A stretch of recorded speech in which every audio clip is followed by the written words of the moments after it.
Ranking mga nakakalungkot na mga nategi sa The Walking Dead. Sa mga hindi nakakaalam, sobrang favorite ko yung The Walking Dead. Kasama ko nga lumaki yan eh. Paring Rick, taga-kabilang kanto lang. Unang-una si Sofia, anak ni Carol. Ito, hindi ako masyadong nalungkot. Kasi medyo kasalanan naman niya. Kasi diba nasa highway sila, tas nagka-zombie, tas tumakbo siya sa may gubat.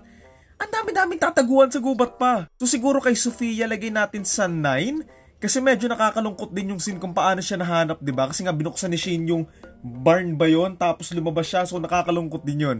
Sige, lagyan natin sa 9. Okay, game. Sinsunod.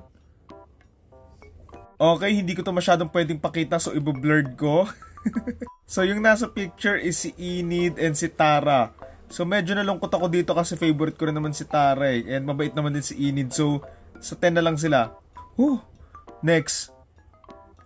Si Bob! Tainted meat! Tainted! Sobrang nakakatawa yung scene na yan. I mean, nakakalungkot siya, pero nakakatawa kasi nga diba yung binti niya, ginawang barbecue, tapos hindi nila alam, nakagat na pala siya ng zombie. So alam mo yun, medyo nakakatawa siya na nakakalungkot kasi mabait din tong si Bob eh. So lagay natin siya sa 7 kasi, wala, mabait siya eh. Ay, napunta siya sa 8. Sige, okay na yan.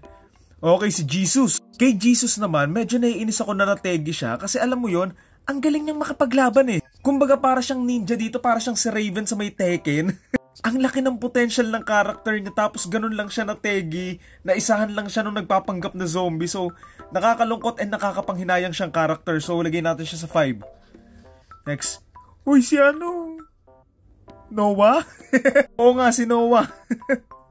Nakakalungkot to given yung context kung paano nangyari yung pagkategi niya. Sa mga hindi nakakaalam, nakulong kasi sila ni Glenn doon sa parang umiikot na pintuan.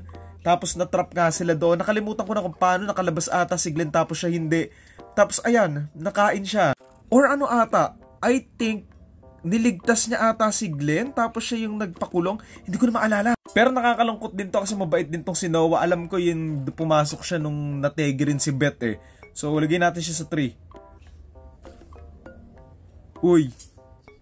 Bawal din pakita yan. That's gilid. Bawal to pakita. Lagay ko lang sa gilid ha. Ayan. Ayan. Naku si Hershel. Naku si Hershel. Nakakapanghinayang din to. Kasi tambay ng tambay sa labas. Ang ganda rin ng character development niya na nung una ayaw niyang magtegi ng mga zombie. Tapos, isa siya sa mga naging matalino doon sa series. So nakakalungkot yan tapos nategi pa siya kasi nahuli lang siya ni Governor. And alam mo yun, wala, nadamay lang talaga siya. So lagay natin siya sa 2. Si Hershel yan eh. Si Rick! Kay Rick to, diba? Nakakalungkot to kasi as a fan ng The Walking Dead na ang tagal ko tong sinubaybayan, parang high school pa ata ako. Nakakalungkot na dito natapos si Rick.